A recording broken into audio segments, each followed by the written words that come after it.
Now let us begin to transition into the commemoration portion of today. We will begin with a land acknowledgement from Ms. Haley Chilarello.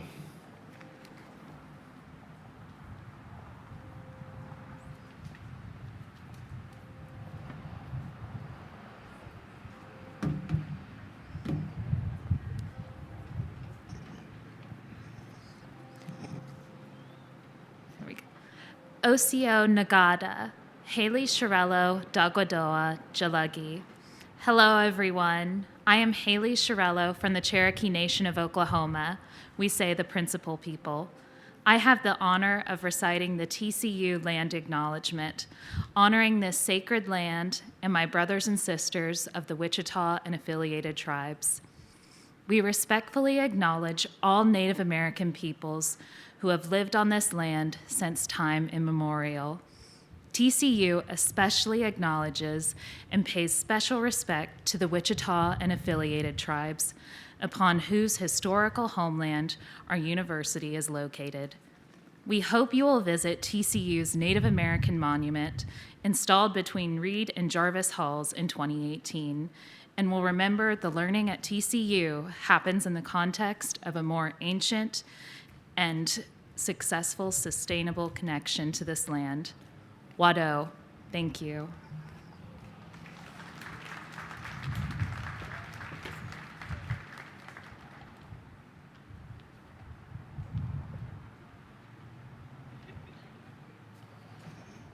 Now we will be led in prayer by Dean Michael Miller from the Bright Divinity School.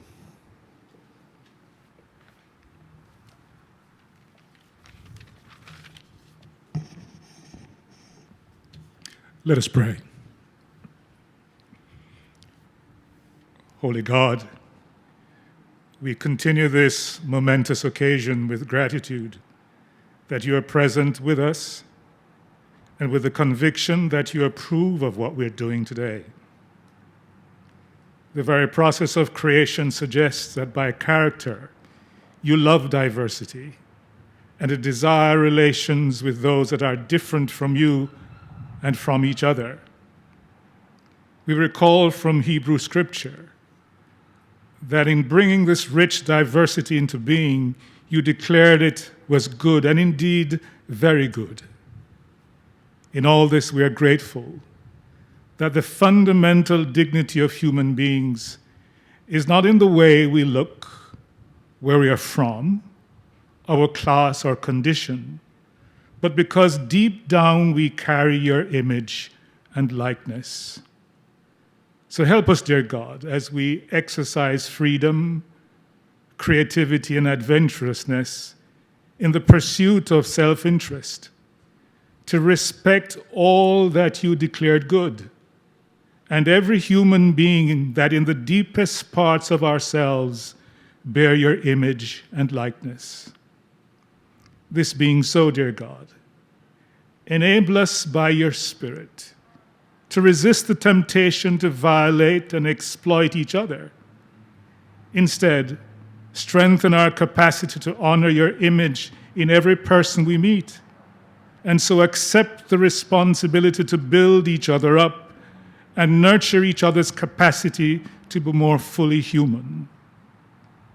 And help us to learn from what you've done when human beings have violated your intentions, operated contrary to your will, even broken your heart.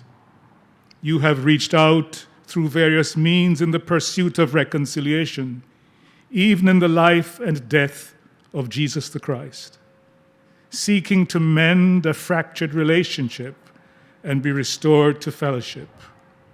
So, dear God, use this occasion to call more of us to the ministry of reconciliation, to bridge divides, and enter into spheres inhabited by those we have considered the dangerous other. Help us to learn from the life of Christ that this is challenging work, a path that requires persistence, risk-taking, and dependence on you. When we harm each other, give us the humility and courage to seek forgiveness and make restitution. And when forgiveness is sought, Enable us to forgive as we have been forgiven, so that we might cooperate in the interest of a new structure of existence by acting justly, loving mercy, and walking humbly before you. And in so doing, we will live into the disciples' prayer, "Thy kingdom come on earth as it is in heaven." Amen.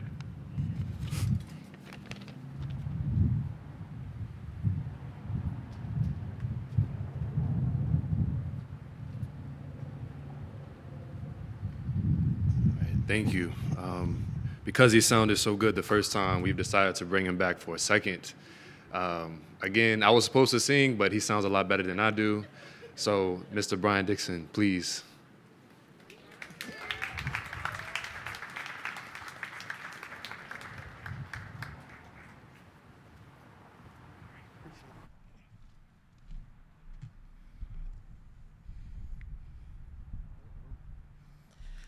Hello again. This one is called Destiny again. I hope it blesses you. I've got a destination in my view. The road may be bumpy getting there, but I'm pressing through. I will enjoy this journey, no matter come what may. I'll get better and stronger, yeah, and wiser every day. I got a vision and a purpose, a divine destiny. It may not look like it right now, but faith ain't what I see. It is the things I hope for, believing they will come. And no matter how long it takes, I know God's will, it shall be done. His will is that I prosper. His will is that I win. His will is that I fight on. His will is that I live.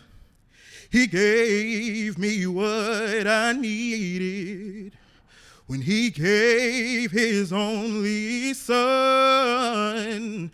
He gave me hope and a future. He gave me the greatest love. And now that I've got Jesus helping me along the way, he's perfected everything about this old boy, making me new in every way. So I'll say hallelujah. I'm not what I used to be. I'm following Jesus every day to reach my destiny.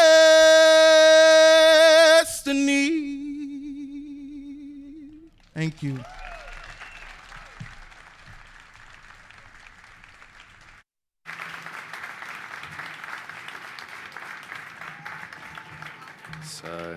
It's really hard going after him every time. But now I'd like to introduce our chair for the Race and Reconciliation Initiative, Dr. Frederick Gooding, Jr., also known as Dr. G.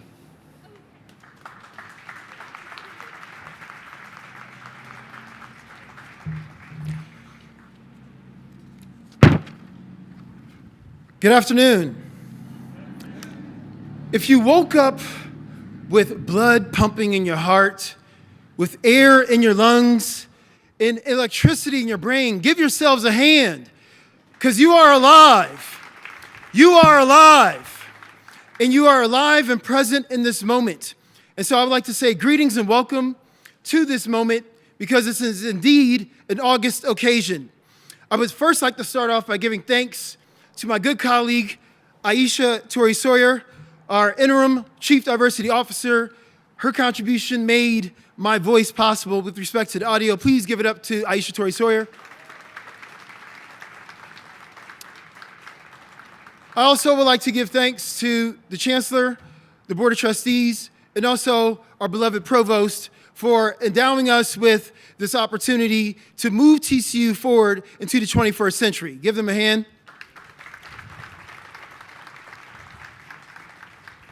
And one more individual I'd like to thank would be an unsung soldier. Excuse me.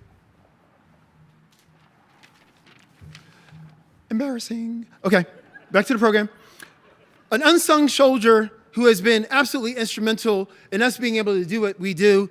And this would be a stalwart in the office of the provost, and that would be Miss Sheila Williams. Absolutely, absolutely. So, my friends, I want to thank our students and our colleagues for sharing their voices during the time of contemplation, that first hour from 11 to 12, especially the words that honor those who have been lost to violence. Yesterday's verdict reminds us that the past is sometimes painfully reflected in our present. But today, right, today, we are gathered here to understand TCU's past so that we can move forward in reconciliation. So in this moment, we move into the commemoration portion of our program. This next hour is dedicated to acknowledging the research and recommendations of the Race and Reconciliation Initiative that mark this important day. So the next speakers have been charged with moving us forward and toward action and healing, or in other words, reconciliation. 9 months of the past progress will hopefully be matched by 99 years and 99 more months of additional progress as we prepare TCU to become stronger, more diverse, and a welcoming institution for all. History is not everything, but it is a starting point. History is a clock that people use to tell their political and cultural time of day.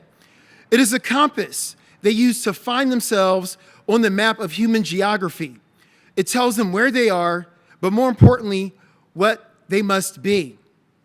That profound quote, unfortunately, is not mine. It is of another stalwart African-American historian, that would be John Henrik Clarke. And so I think, ladies and gentlemen, here on Reconciliation Day, we have an opportunity to use our history as a compass to guide us forward. Again, as we've been saying all year long, we need not be afraid of the past. We need not be afraid of the darker chapters. It is intentional. We are right here seated directly adjacent to the Clarke brothers. More on that later. But the bottom line is we're going to not erase the history, but embrace it. However, allow me to caution everyone and remind those who are present and listening that our report is merely a polished, rough draft. We've only just begun. Progress is a process. But what we've learned this past year is that history is political, personal, and polydimensional. It means something different to different people oftentimes. And that's what we're looking to do, to calibrate and find out what our common denominator is moving forward. So for those who say TCU is performative and you want to see action, that prior reputation for TCU perhaps, unfortunately, is well justified. But if you join us, you will not perhaps see fireworks, but groundwork being laid, right? Because this is a painstaking procedural and plotting ordeal. Again, progress is a process. I'm not here to wave a magic wand. I'm not here to cure it all in one day. But if you wish to join us, then we can do the work together. Because a year ago today, we were just entering into this new normal of COVID. It ruptured the old normalcy and forced many of us to reevaluate our lifestyles and priorities. As for myself, I actually lost 25 pounds. Thank you. But see, the point is this. To do so, it wasn't just about exercising more. There was a series of decisions I had to make on a daily basis. Even if it was just going to bed in my workout gear, what time I decided to eat, what I ate. There was a number of decisions I had to make in order for the body to respond in whole. And so therefore, I'm at this position now, but what makes matters even worse is half of y'all can't even notice. No one could even hardly tell. But I didn't necessarily do it for y'all. I did it for me because I'm living in this body and it's the right thing for me to do. So where am I going, Dr. G? The pointed analogy is this. We as a body of people have to make a series of decisions.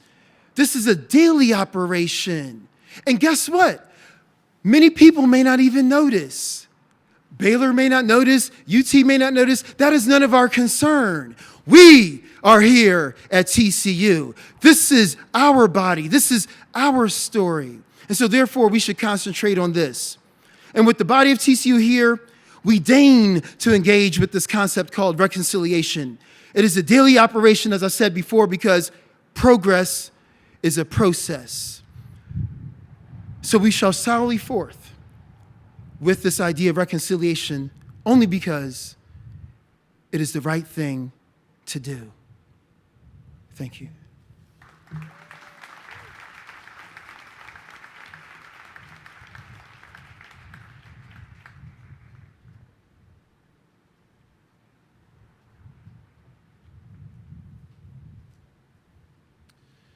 Thank you, Dr. G. We will have another selection from our drummers, Miss Emily McGee and team.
Now I would like to invite Provost Dahlberg to the stage.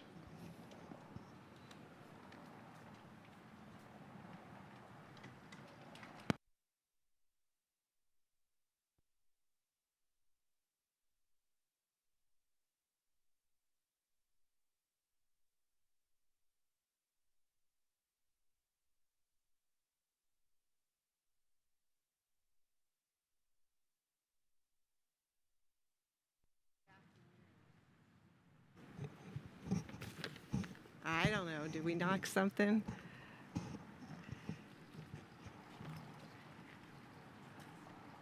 Oh, I'll try this.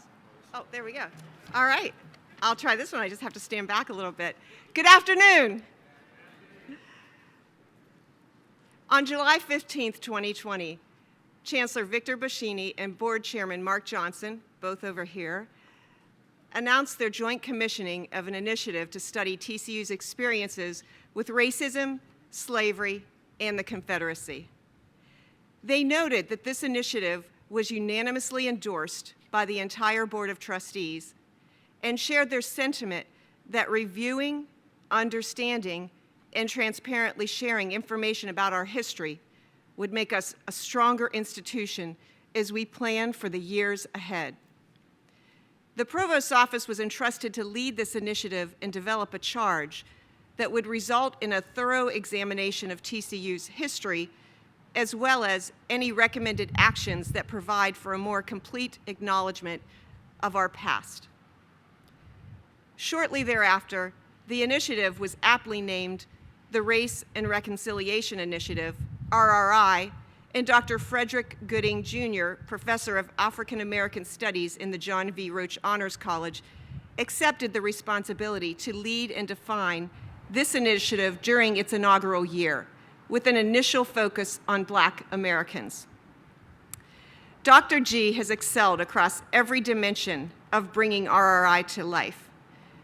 Dr. G is an acclaimed historian, and this is a history project.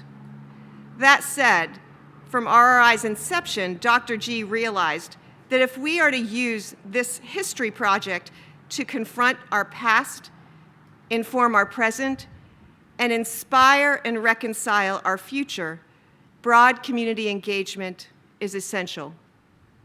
Dr. Gooding created a broad and inclusive task force and 7 subcommittees, which you'll hear from this afternoon, to facilitate community engagement.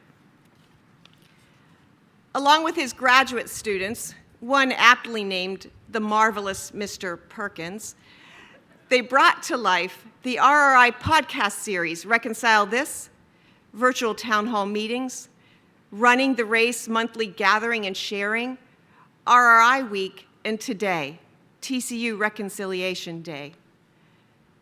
I offer my deepest appreciation for the thoughtful and dedicated work of Dr. Gooding, his graduate students, every single person serving on the task force and the subcommittees, the substantial support of Dr. Karen Steele, Vice Chancellor Tracy Seiler-Jones, and many, many other supportive staff.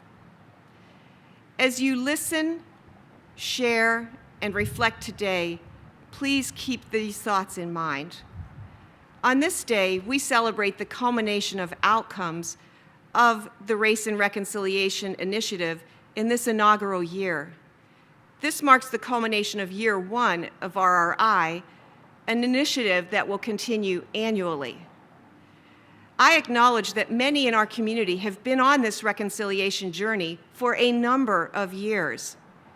And I further note that RRI is but one of numerous long-standing institutional and individual efforts to confront racism in our community, to foster diversity, equity, and inclusion in our community, and to facilitate inclusive excellence within every aspect of our mission. We, TCU, are on a reconciliation journey that has been ongoing and has been catalyzed and accelerated by every one of us involved with the RRI. Thank you, and please enjoy this beautiful celebration.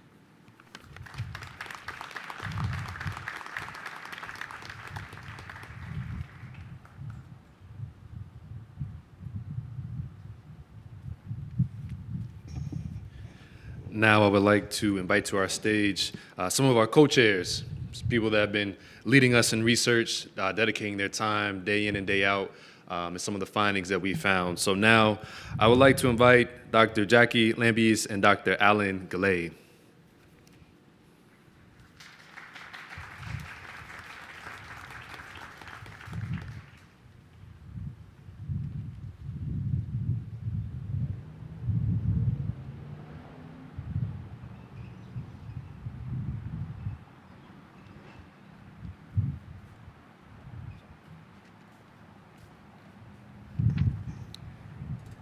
Key research findings from our first-year survey, studying TCU's history of slavery, racism, and the Confederacy. Slavery.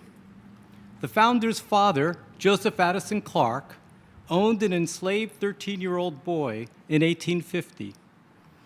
He owned and rented out a slave, George, in 1856 at a cost of $150. His slave property in 1860 was valued at $1,000. Addison and Randolph Clark followed in their father's footsteps, teaching and preaching. We found no evidence that Joseph Addison or his sons preached on the topic of enslavement. Charlie Thorpe, an emancipated black, played a significant role in the daily life of Adran Male and Female College during the Thorpe Spring years. Colonel Pleasant Thorpe had brought young Charlie and his mother to Thorpe Spring around 1855. The 1860 census shows that Colonel Thorpe enslaved 2 people, a female age 37 and a male age 7. These people were most likely Charlie and his mother. The Confederacy. Addison Clark formally enrolled with the Confederate Armed Forces in Grayson County in 1862 and was mustered in Collin County as a second lieutenant, Company D, 16th Texas. His brother Randolph joined him at the end of the war, though not as an enrolled soldier. Randolph Clark's reminiscences indicate that the brothers picked up arms and joined the Confederate cause in generic duty of local defense. The Clarks obtained a charter from the state in 1873 and named their institution Adran Male and Female College, after Addison's young son who died prematurely the year before in 1872. The Clarks' cultural memory of the Confederacy remained a part of their identities. The brothers' intention to found a school may also have been influenced by their reverence of General Robert E. Lee. Addison and Randolph Clark showed continued affiliation with former Confederate soldiers through their active membership in the United Confederate Veterans and the A.S. Johnston Camp of the United Confederate Veterans. J.J. Jarvis, the head of the Adran Male and Female College Board of Trustees, served as a Confederate major. Additionally, Jarvis and his wife, Ida Van Zandt, who was also a trustee, and daughter of one of the political leaders of the Texas Republic, together provided over 450 acres for the founding of Jarvis Christian Institute, one of the historically black colleges and universities that still operate today.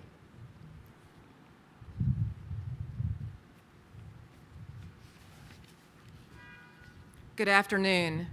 I'm reading from a different window in time, from 1941 to 1971, and my section is titled Racism. The first evidence of any black person taking classes at TCU occurred in 1942, during World War II. TCU obtained government contracts to provide background training for naval and marine officers and for airplane pilots. In 1950, Bright College of the Bible was the first unit on the TCU campus to formally remove the barriers of segregation. In 1952, James Lee Claiborne became the first black student to enroll at Bright. Soon after, Daniel Goodspeed and Veda Phillips Felder enrolled at Bright as well. Felder received her master's degree in religious education in 1954, the first black graduate from Bright. The first Black College of Education students to receive their master's degrees were Gay Street Principal Lottie Hamilton in 1956, Bertie Bates in 1960, and in 1965, Reva Bell and Juanita Cash, who was the mother of James Cash, the first Black student athlete at TCU. In 1959, Bright alumna Veda Felder invited Dr. Martin Luther King to Fort Worth. She had planned for him to speak at Bright, but the university rejected this engagement. Dr. King spoke instead at the newly integrated theater downtown Fort Worth, and that was on October 22nd, 1959. But it was amid threats and while staying in Velder's home, since he was not allowed to stay in any of the city's hotels. In 1962, Harris College of Nursing, at that time a separate but affiliated part of TCU, formally approved integration. The first 3 Black undergraduate nursing students were Patsy Brown, Aileen Jones,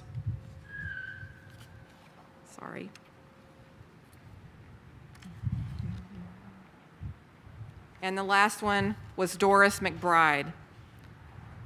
That same year, Bright formally requested permission for any of their students to take undergraduate courses at TCU without regard to race, color, or creed. Chancellor Sadler, in 1963, expressed a guarded public stance about desegregation. He faced private challenges from trustees and alumni, some of whom fiercely rejected desegregation. In supporting desegregation, he reassured the campus community that integration was unlikely to bring about, quote, social relations and interracial marriage, end quote, due to the strong positive influence of a TCU education and the values of a student's family, church, and friends. The first full-time Black undergraduates were admitted in the fall of 1964. All students in the first Black undergraduate class departed TCU after only 1 year. The first Black student athletes were James Cash in basketball, who enrolled in 1966, Lindsay Cole in football, who enrolled in 1968, and Ronnie Huddle, a cheerleader, who enrolled in 1969. By 1971, with only a handful of Black student athletes on the roster, the dissatisfaction among Black student athletes intensified. Several football players delivered demands to TCU and its new football coach about the realities Black students faced at that time. 5 out of the 6 Black student athletes did not return the following season. In 1971, Jennifer Giddings was the first Black homecoming queen.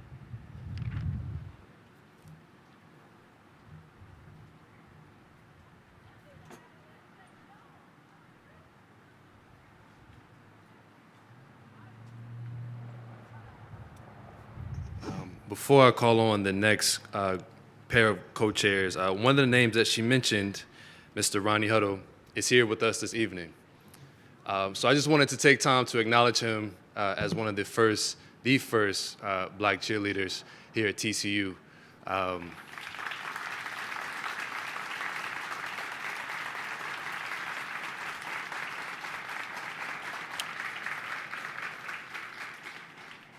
Race and reconciliation exists because of students like him. Their experience is what they had to go through here at TCU. So when I say I can because you did, I mean that personally from me to you. Thank you. Thank you.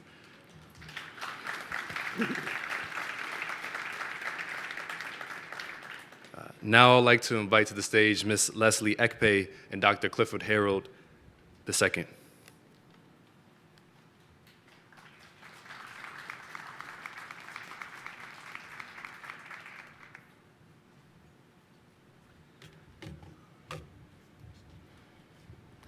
Good afternoon. My name is Leslie Ekpe, and I serve as the graduate student representative for RI. Good afternoon, everybody. I am Dr. Cliff Harrell, and I serve as the co-chair for the subcommittee segregation. And we have been tasked to read the official RI recommendations. We will first read the task force and then the key recommendation. Slavery. Key recommendation. We recommend that TCU develop and implement a comprehensive strategic plan to promote equity and inclusion in graduate and undergraduate student admissions, faculty and staff recruitment and retention, and the illumination of TCU's full history through curricula programs such as Frog Camp and UNLF. Confederacy. We recommend providing more robust, contextual information near the Clark Brothers statue and memorialize a more complete story of TCU, commemorating the efforts of underrepresented or marginalized groups who contributed to TCU's development and highlighting racist attitudes and behaviors from earlier years as an educational step towards creating an anti-racist community. Segregation. We recommend the development and maintenance of an online digital depository specifically focused upon race and reconciliation, whereby all members of TCU community are able to access throughout the year the collective histories that contribute to TCU's legacy. Desegregation. We recommend more consistently recognizing the contributions of our Black, Indigenous, and other alumni of color, more specifically through the ongoing funding, development, and maintenance of the RI Oral History Project designed to capture key alumni experiences. Voice. We recommend the perpetual and continued observance of TCU Reconciliation Day as a means to maintain open forums of communication and expression on the topic of race and reconciliation while deliberately, intentionally, and strategically increasing access to existing TCU media channels to amplify multiple voices and perspectives on campus. Good neighbor. We recommend conducting a comprehensive inventory of all official vendors conducting business with TCU to qualitatively measure and assess equitable representation by diverse members of our business community. And lastly, repair. We recommend continuing this race and reconciliation initiative beyond the initial one-year time frame originally set for this committee's investigation by continuing to make the modest investment in the human capital necessary to carry out the work of research and reconciliation as part and parcel of TCU's effort to lead on. And these are the official RRI recommendations. Thank you.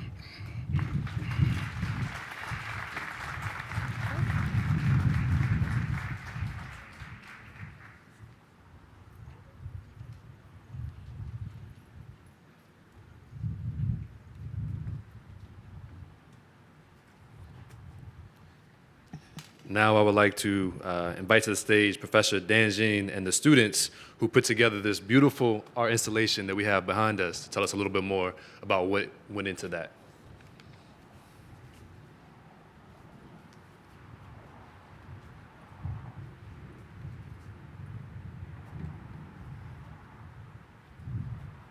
Hi, my name is Micah Mathern. I'm a BFA major, and I'm part of the class that worked on this beautiful art installation behind us. This artistic project represents a lot of things, but most importantly, it represents a united campus. With our two murals, we are saying that we are all human, and to quote my classmate here, it is our duty to be kind to one another. It's our duty to bring the past to light, to acknowledge any and all wrongdoings, to make reparations where they are needed, and to move forward hand in hand.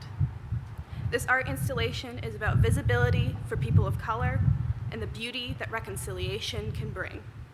Now my classmate Quinn Frazier will talk to you about the process of this project's creation.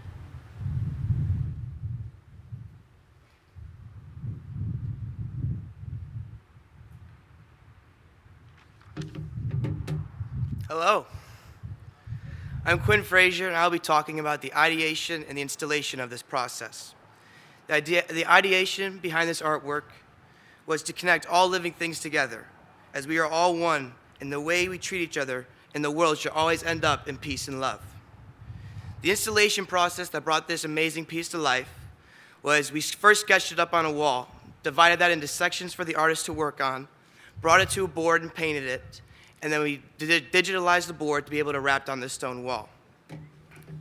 Now, this project is supported by TCU's Race and Reconciliation Initiative and led by Professor Diane Jan in the School of Fine Arts. Now, for the credit for the artists on the far wall, more to the yellow with the tree, is Mason Rosal, Cam Arthur, John Elias, Amaris Gonzalez, Caroline Madden, Dan Jayan, Romaine Mays, and Adeline Strong. And then right behind me is Lauren Flanagan, Quinn Frazier, Faith Glass, Micah Mahern, and Catalina Watson. And now I'll be introducing Adeline Strong. Thank you.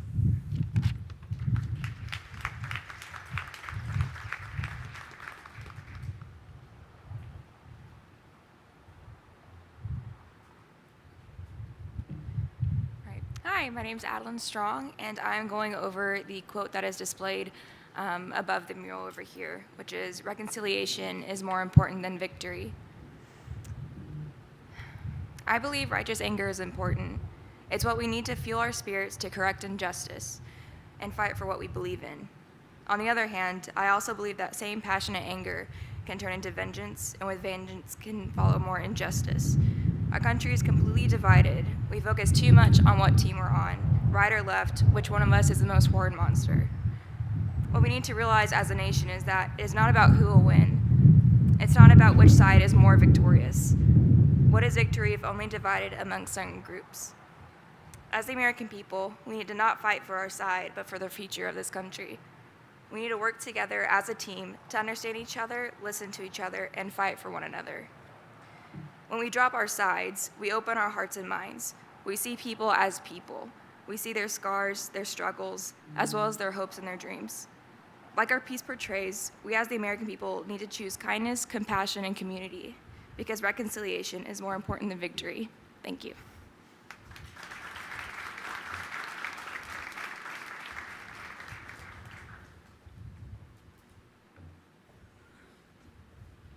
Can we give these students another round of applause? I mean, I'm not sure if you all saw the art installation, but it is truly beautiful.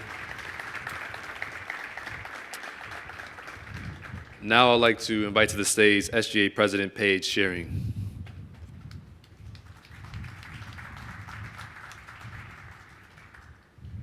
Good afternoon, everyone, and thank you for having me. My name is Paige Shearing, and I'm the current undergraduate student body president. On behalf of all undergraduate students, I would like to extend a sincere thank you to all of those that have diligently worked over the past year to make this event and the truths revealed possible. As a university, we must learn and grow from our history, not just today, but forever. It is my sincerest hope that this initiative will continue to bring further healing, reconciliation, and unification for the Horned Frog family. Over the past year, I've had the privilege to work with and get to know Dr. Gooding. Dr. G, on behalf of all of SGA and the undergraduate student body, thank you so much for doing this work. We know it is not always easy, and it is definitely time-consuming, but the impact is real, and you are making a difference, and we are forever grateful. One of our organization's RRI collaborations with Dr. Gooding is the creation of the Unity Cord Initiative, which I am wearing. An idea introduced by Dr. G, the Unity Cord is a single graduation cord worn by the class of 2021 that serves as a physical reminder of all we have been through and that which is yet to come. Countless events have occurred this past year that have made our journey to graduation challenging. A pandemic, local and nationwide social justice movements, unprecedented winter storms, just to name a few. By donning the cord at commencement, not only are we congratulating all graduating students and we are united in the face of these adversities, but we also are united in our efforts to lead on and change the world for our better in our next steps. The Unity Cord comprises two colored strands tightly woven and bound together. Red represents strength, resiliency, and courage, that which we have demonstrated in the face of adversity. Purple celebrates the TCU spirit that endures throughout our time as students now and through our time as alumni. It is my privilege to be a part of the team that has created this meaningful tribute for our class. It is my hope that the class of 2021 will pave the way for TCU to embrace our past as we look to influence our future. Thank you all for supporting this initiative and caring for TCU. Your commitment and work to this initiative and the RRI initiative do not go unnoticed. Thank you.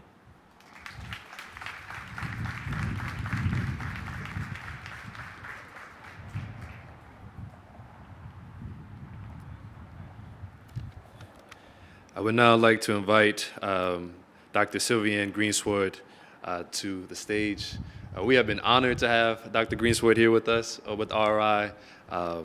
She does a lot for what we've done. If you haven't got a chance to see the archway in the library, that is the mastermind behind it. So, Dr. Greensward, please.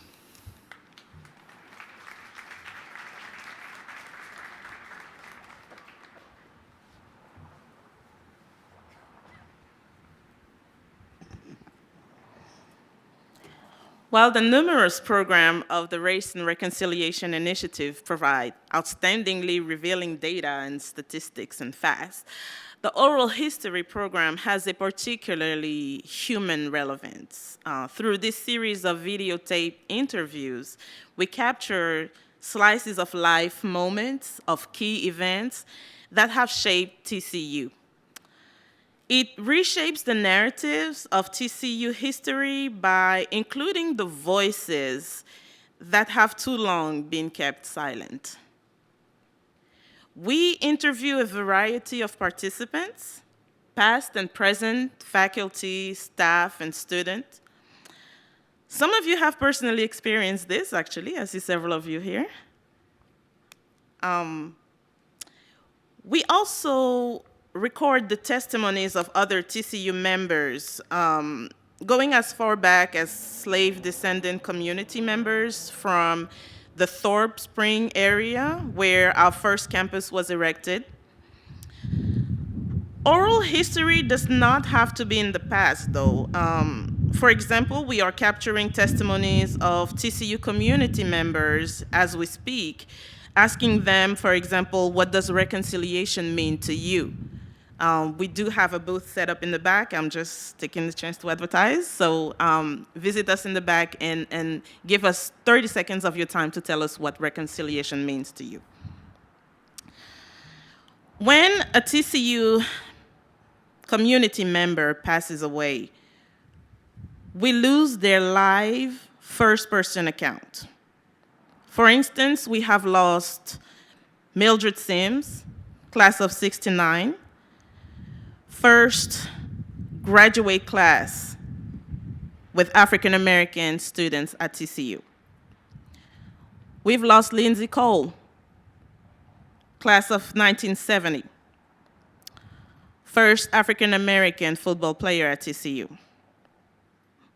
We have lost Dr. Aline Jones, one of the first African American students at Harris Nursing School and the first identified African American faculty member at TCU. So we don't want to lose any more voices. If we continue our research and find that you have witnessed the key event that has shaped TCU, we will research and I will seek you. I will find you. And I will interview you. Thank you.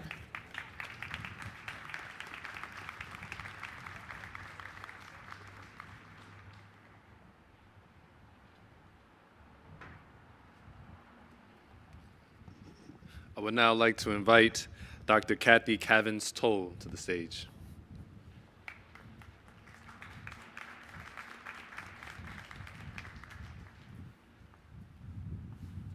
Good afternoon. For quite some time, our students, our campus, has needed an intercultural center. We have been under the work of Trung Nguyen and the support of our Chancellor Boschini and our Board of Trustees. We've been working for about a year to create a social space, a place of support, leadership development, and community. And the Intercultural Center, which will be located in the blue, will be open for the next school year in August. Our students, it is student designed with some help from our facilities department and Canon Design, and I think you'll be very proud of our Intercultural Center at the core of our campus. In the coming year, we'll be working with the RRI program and our university historians to retell the story of in our Heritage Center, which leads into the Intercultural Center. So I look forward to, in a year, reshaping our Heritage Center to more fully tell the story of TCU.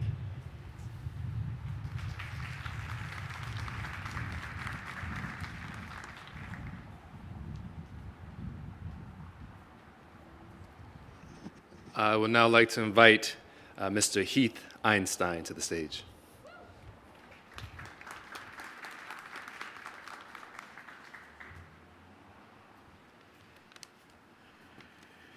Well, thank you. Good afternoon, everyone. And thank you for inviting me to share this space and to provide an update on the ways in which the Office of Admission, among the most visible parts of our campus community, has undertaken this significant task. A few years ago, a campus climate survey revealed an important lesson for us. With respect to students of color, TCU was overpromising and underdelivering. And since our office is responsible for the recruitment of all students, telling the story of TCU, we set out to re-examine all facets of our operation.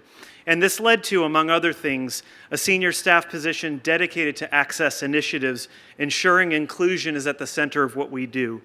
Ongoing training for our staff and our tour guides, tackling subjects like implicit bias, cultural fluency, and structural racism.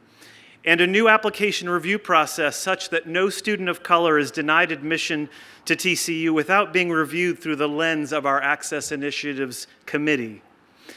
In the past year, since the Race and Reconciliation Initiative was announced, the most subtle but significant change to our operation is in the way we present TCU to external audiences through our campus visit program, both in person and online. Tour guides reflect a greater representation of our student body, marrying who we are with who we want to be. With the help of students of color, the tour route and script have been updated so that the language and parts of campus highlighted are more inclusive and that we're empowering our students to share their stories, their truths. You Visit Technology, set to launch this month, provides prospective families with an opportunity to see campus through a virtual lens. And in collaborating with Dr. G, and we're so grateful to Dr. G, we're highlighting spaces on campus and elements of student life with particular meaning to students from marginalized communities. In Scarborough Hall, for example, when we highlight courses offered through the John V. Roach Honors College, we discuss the genius of hip-hop. At the Clark Brothers Statues and Race and Reconciliation Marquee, we discuss the complicated history of our founders who were Confederate soldiers, as you've learned, and who also began a co-ed institution. We talk about RRI, demonstrating the university's effort to share the whole truth about TCU, and as Dr. G stated earlier, not to erase, but to embrace our history, and our relationship with enslavement, racism, and the Confederacy. The North Lawn features the monument which pays tribute to the Wichita and affiliated tribes upon whose ancestral homeland TCU is located. And we talk about that. Comparative race and ethnic studies, as well as women and gender studies, are noted when students see Rhys Jones. And at the Worth Hills stop, Pillars of the Divine Nine are featured. We have a long way to go, but we're progressing by working within the framework of inclusive excellence and indeed reconciliation. So thank you again for allowing me to provide this update and to support this vital initiative.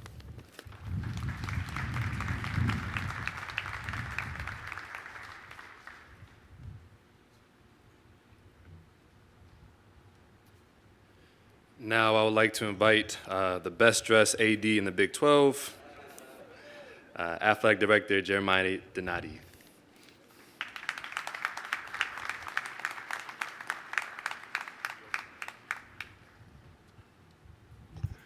Good afternoon, everyone.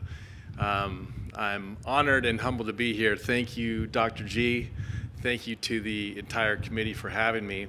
And here to provide an exciting announcement over in athletics. But before I do that, I wanted to tell you a little bit more about the subject of this announcement. It was mentioned earlier, James Cash, Dr. James Cash. Dr. James Cash was the first black student athlete here at TCU. But it was more than that. He was the first black basketball player in the Southwest Conference and came to TCU in 1966. He was offered a scholarship in 1965 during the time of segregation and went on to great things here as a TCU student athlete. Was an all-conference, all-Southwest Conference selection on the court, was a two-time academic All-American off the court. But that was really just the start of Dr. Cash's success. He went on to receive multiple degrees and finally became the first black tenured business school professor at Harvard Business School, if you think about that and how significant that moment was. But that was just another one of his firsts. He later went on to become a very successful business person, still is, and was the first black board member for giant corporations such as Microsoft, General Electric, Walmart, and his success. I could go on all afternoon, frankly, about his successes, but as one of his teammates told me this morning, Dr. Cash was really one of our biggest and brightest stars here at TCU. And when we set out to acknowledge those former student athletes in their efforts, it became, and through our partnership and conversations with Dr. Gooding and our board and Chancellor Boschini, that it would be fitting to erect a statue of Dr. Cash in front of Schulmeyer Arena. Thank you. The house that Dr. Cash built, and I'll leave you with this. Dr. Cash came here as the first black student athlete, as I mentioned, and he credits the courage he was able to develop to be the first at Harvard, to be the first in some of these Fortune 500 companies that I mentioned. He credits his courage and his ability to do that from his experience here at TCU. He credits his teammates, his white teammates, for gathering around him, supporting him, and building his confidence so that he could do these things. So I use that as inspiration for us every day, that we would be so, to remember this, that this is an inspiration going forward to carry that mantra with us. So thank you. The statues are not built overnight. It's going to be a thoughtful process, but Dr. Cash does send his love and looks forward to being here when it's formally unveiled. Thank you.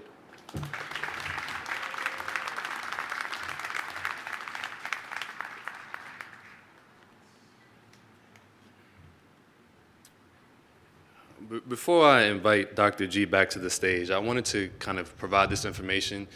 So we at the Race and Reconciliation Initiative are part of the university studying slavery, over 68 schools internationally. We have schools in the UK, Canada, all of which are looking to study their history, right? A lot of times when we try to hold people or hold institutions to this level of accountability, there's no transparency first. So before accountability, there must be transparency. So that's what our process was. When researching these institutions, we found that most of these schools did their study for 2+ years. Now, mind you, we started in August of 2020. So this has been a very short time in which we've been able to make a lot of ground. Now, we're not saying that we're done, as we've said constantly today. This is only the beginning of a new start. But I just wanted to put into proper context how much time we've taken in comparison to the other schools, not in the state of Texas, not just in the South, but internationally. Most schools had 2+ years of research, and we started our first in 8 to 9 months. So with that being said, I would like to re-invite to the stage our chair, Dr. Frederick Gooding, Jr., aka Dr. G.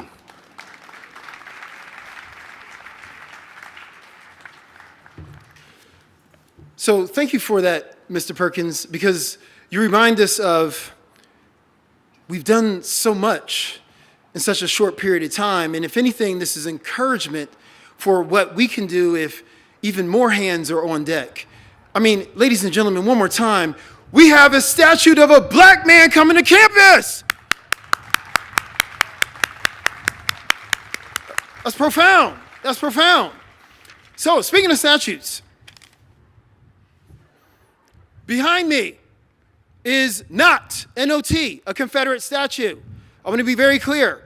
Confederate statues were erected roughly after the failed Reconstruction period. This was only a 12-year period after the end of the Civil War. And the bottom line is that many of these monuments were built to explicitly and expressly honor the Confederacy. United Daughters of the Confederacy put up over 400 of these monuments all across the United States of America. The peak period by which these monuments went up was from 1900 to roughly 1940. Of course, some were put up before and after that period, but that's the bulk of them. So, behind us, we do not have a Confederate statue. This was erected in 1993 to honor the founders. There is no insignia that directly or expressly or explicitly connects Addison and Randolph Clark to the Confederacy. That being said, we do have a statue of two individuals who do indeed have ties to the Confederacy. That is indeed accurate, and you heard the results of the research that was shared with you earlier today. So, here's the deal. Oftentimes, regardless of intent, the impact can affect us in different ways. So, to acknowledge this idea that although this was not a Confederate statue, that was not the intention, we acknowledge that there is some tension in the air. Let's just be blunt and call it for what it is. Some people feel some type of way over the idea that somebody enlisted over the right to possibly enslave other people in the pursuit of their freedom. How ironic and bizarre. So, with that being said, I wish to report another piece of news. As a part of this relationship with the Universities Studying Slavery Consortium, TCU teamed up with the University of Virginia, who took no less than 7 years to study enslavement on their campus, because enslaved labor was indeed used to build many of the buildings from 1819 to 1865 on their campus. But that's not our campus. That's not our story. We were founded in 1873, roughly almost a decade after the Civil War had concluded. But based upon this relationship with University Studying Enslavement, Dr. Steele and I, my good colleague, can you give a round of applause to Dr. Steele? We had the good fortune to visit the University of Virginia and commune, break bread, and learn more directly about what they were doing. As a result of this relationship, we were invited for their J term. J stands for January, right? They had a J term course, a couple weeks, just like our Maymester, if you would. And so we were invited to become a client for this architectural art studies course. And you will find online, if not now, very soon, renderings that illustrate an incline in time proposal. And so what I wish to share with you is that while the plan is not to tear down and take down, the idea is to be additive and to add on to what the canvas we have here. These students from the University of Virginia provided us with the seeds of a very fascinating, powerful idea by which we can build a ramp and a seating place by which we can contemplate our relationship with these Clark brothers as we go forward in time. The purpose of the ramp is, again, not to necessarily remove part of the history.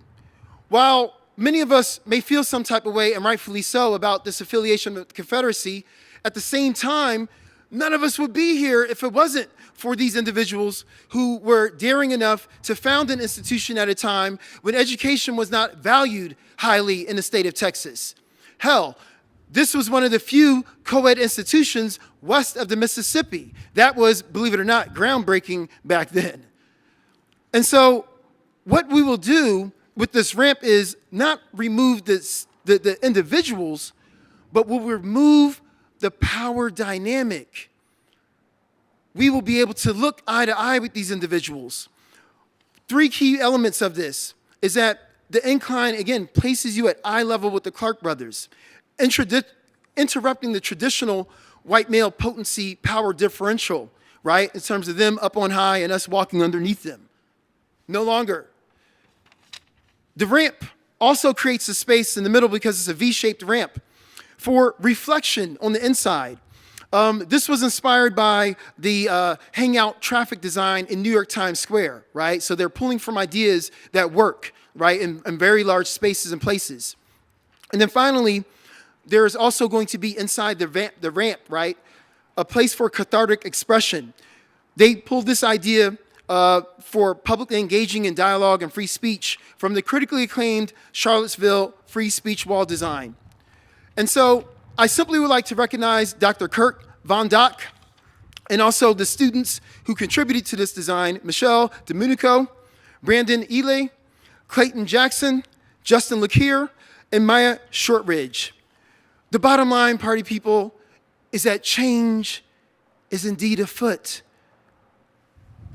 no longer hidden in plain sight. Stay tuned.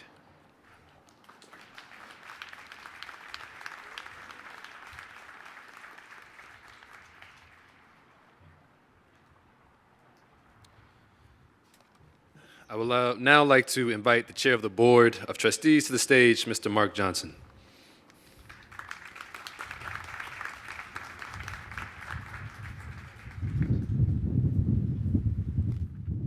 Thank you, Marcellus. I was commenting with Victor just a moment ago how nice it would be to invite Mr. Dixon back up here to sing in our place instead of speaking at the very end. That was tremendous. So many wonderful words have been spoken today that represent many months of great effort, and so we're here to celebrate that today. I'm humbled to be here today, and I am thankful to be able to represent the Board of Trustees on this special day. That winter's trying to come back, but we know that spring is right around the corner, and of course that's very befitting of what we celebrate today. I'm also very thankful to have had the opportunity to listen today and to better understand the fullness of Texas Christian University's history. Coming to understand that is so very, very important for all of us. If you look on the back of your program, you're going to see many names there that belong to the Race and Reconciliation Committee. I want to personally thank all of those individuals for their tremendous commitment to this effort that came, no doubt, at a personal sacrifice, but that personal sacrifice was also driven, I'm sure, by personal desire and a heartfelt desire to be a part of something very, very special that will be remembered for a long time and will result in many great things to come here at TCU. And I'm also thankful for the fact that it was done in such a professional way as all academic endeavors should be, correct, with inquiry and discovery and hard work and much discussion. So I'm very grateful for that. Recently, a Pulitzer Prize-winning historian named John Meacham noted in part that history is the story of great nobility and of our worst derelictions. He notes further that if we don't draw lessons from the moments of great nobility and warnings from the derelictions, then we will not sufficiently be prepared to address either the present or the future. This academic effort that has been going on for the last several months is dedicated to an honest, truthful pursuit of the entirety of our history. And it has led us, as others have mentioned already, to the start of a reconciliation journey.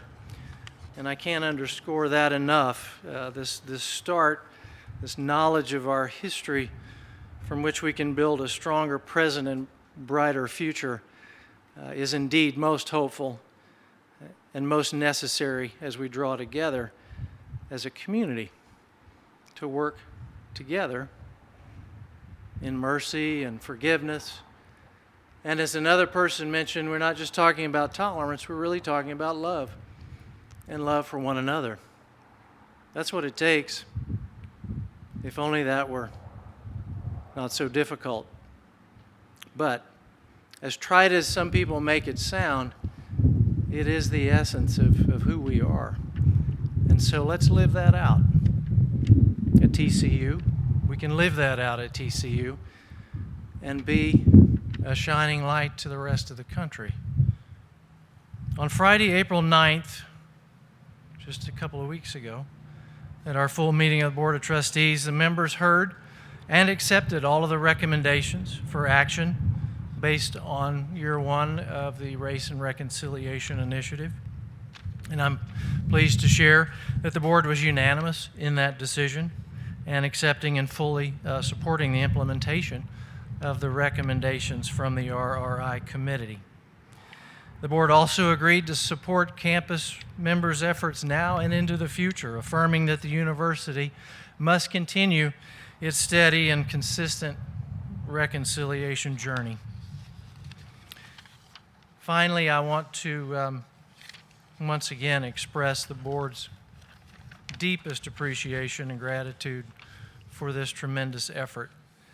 I want to thank Dr. Gooding. He's been thanked many times today. I want to thank him for his stewardship of this effort. It truly was stewardship, bringing together many different people to discuss something extremely important for this community and for this university.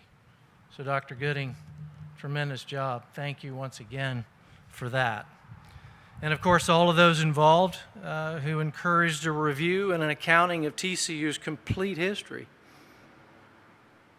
So now, we are all stewards of this collective knowledge, and we have a responsibility to use this knowledge to bring ourselves together in community as we move forward and as we help guide TCU, which is about to celebrate 150 years, into the next 150 years.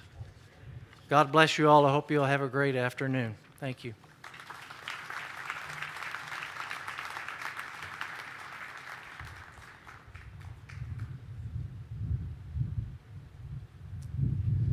Now I would like to bring to the stage Chancellor Boschini.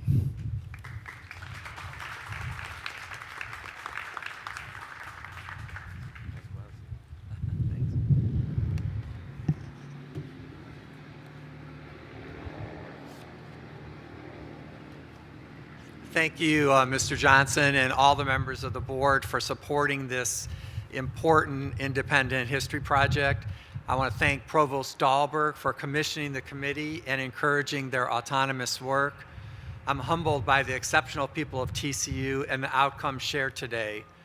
Over the past 9 months, we have shown profound dedication to this initiative. But the next 9 months, 9 years, and the next 99 will provide evidence of our progress. Today, we heard research, recommendations, and actions for the RRI. But before we part, I want to share with you another significant statement, TCU's statement of acknowledgement, because we must address the past to fulfill our future. TCU acknowledges its ties to slavery, racism, and the Confederacy by virtue of the Clark family's ownership of enslaved persons and by virtue of Addison and Randolph Clark both picking up arms as Confederate soldiers. We remain grateful for the founders' vision in fostering this world-class university with which we are proud to be associated, and yet acknowledging our founding vision does not require that we agree with every action or belief held by the founders. Yet, as an institution of education where truth and knowledge remain our hallowed pursuits, we reserve the right to do better once we have learned better. The stated values of TCU include personal freedom and integrity, the dignity and respect for every individual, a heritage of service in pursuit of the greater good, and active appreciation for the array of human experience and the potential of every human being. While these values are inconsistent with racism in any form, they also do provide a solid foundation upon which to pursue racial healing.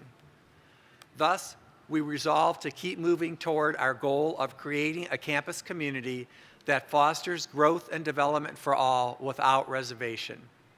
Through this examination of our past, we seek to move forward together in the name of reconciliation. On behalf of our entire community, as the head of this community, I extend our gratitude and our thanks to Dr. Gooding and the entire committee, all the ex officio members, dedicated students, faculty, and staff who applied themselves to finding and reporting this more complete history of TCU. We cannot overstate the importance of RRI to the ongoing work of diversity, equity, and inclusion here at Texas Christian University. This is a fundamental and ongoing fulfillment of our mission. Our work is not done, and this event does not signal an end, but a beginning. Thank you to our community for building a foundation that will help TCU thrive for the next 150 years. Thank you.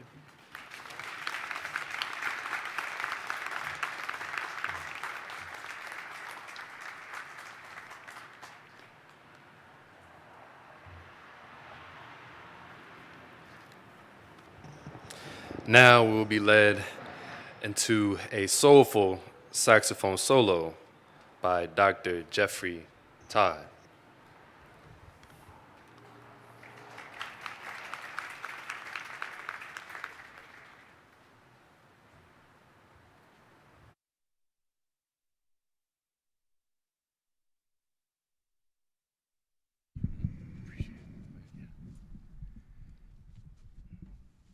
In playing and choosing this selection, the spiritual, I wanted to pay homage not only to the sufferings of Black Americans, but also, in spite of all that suffering, pay homage to their gift, the gift of their music, which is a gift not only to us in the United States, but to the entire world.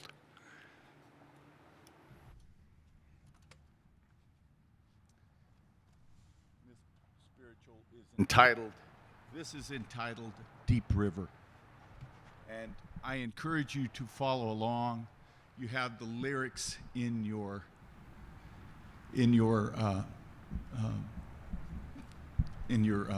program. Thank you.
Thank you.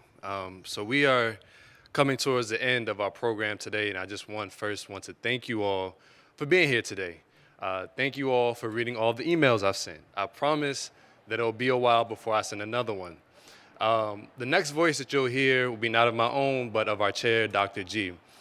But before that, I just wanted to say this, that tonight, when you all go to bed, don't think that Reconciliation Day or the work that we have to do is done after this. After we play the music, we have some food to the left, and we celebrate with each other.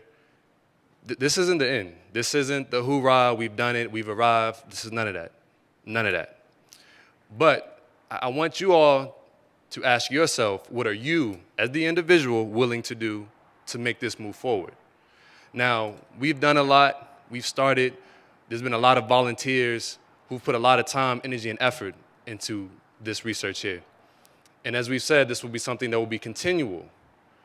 But the question that I want to ask you, to the right of me, to the left of me, over here, to the back, behind me, what are you as the individual willing to do to ensure that we move forward? Because what we're trying to do, where we're trying to go, everyone is needed. So therefore, everyone has a sense of responsibility. Everyone will be held accountable. So even though Dr. G will conclude us, before you go to bed tonight, when you wake up in the mirror and you look at yourself, ask yourself, what are you willing to do at this time right here? What side of history are you willing to stand on? Who are you willing to bring into the fold? How much energy are you willing to invest in this idea of reconciliation? Because we haven't arrived, we haven't got there yet, we still have a lot to go. And it's not enough to stand in solidarity. It means everything to move forward together in solidarity. So with that being said, I would like to invite our chair, Dr. G, to the stage.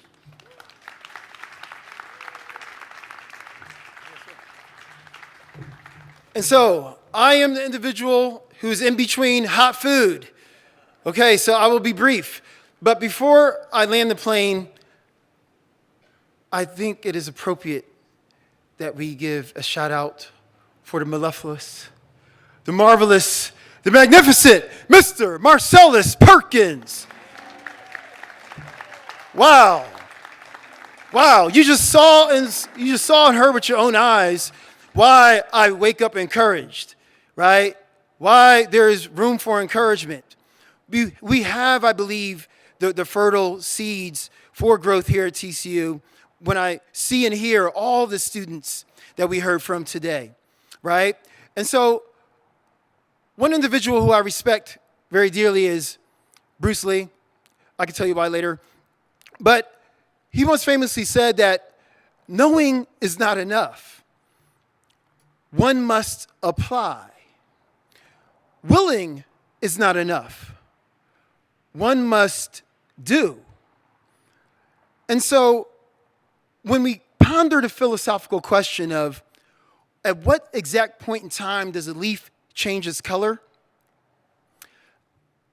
I don't know. I believe time will tell whether TCU is turning over a new leaf or not. But I think we will put ourselves in that position to do so if we simply do what we're supposed to do. Willing is not enough. We must do what we're supposed to do. And so when given a task, many pray for a lighter load. Others pray for more strength.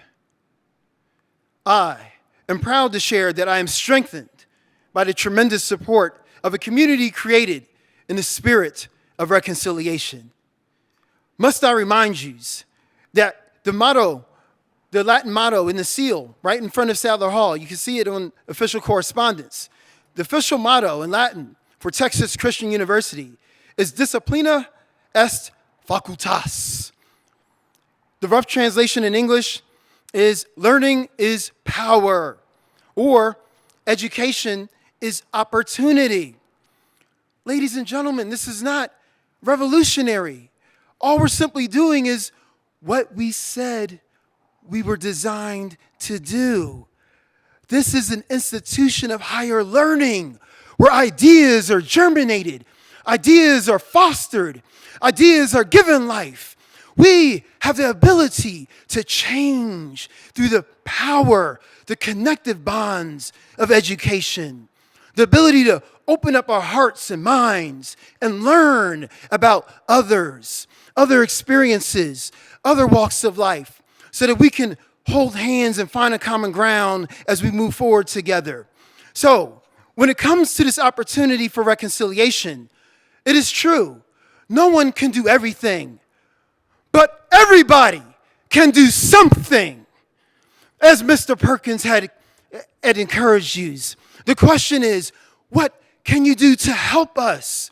What are you willing to do to join in on this cause? This is not the mere province of one institution on campus, but this is something that extends to us all. We can all share in this load. I don't know exactly what will happen in the road ahead, but this is our school. This is our story. This is our legacy. This is our opportunity for reconciliation. And so, ladies and gentlemen, it is true. I'm but a mere mortal, although the curly hair would suggest otherwise. And so, therefore, I cannot promise you what will eventually happen as a result of our efforts to pursue reconciliation. But I do pledge to you that we're doing the best we can with what we have. Lead on and go Frogs. Thank you. Thank you, thank you. Give yourselves a hand. Hot food, conversation and music. Enjoy.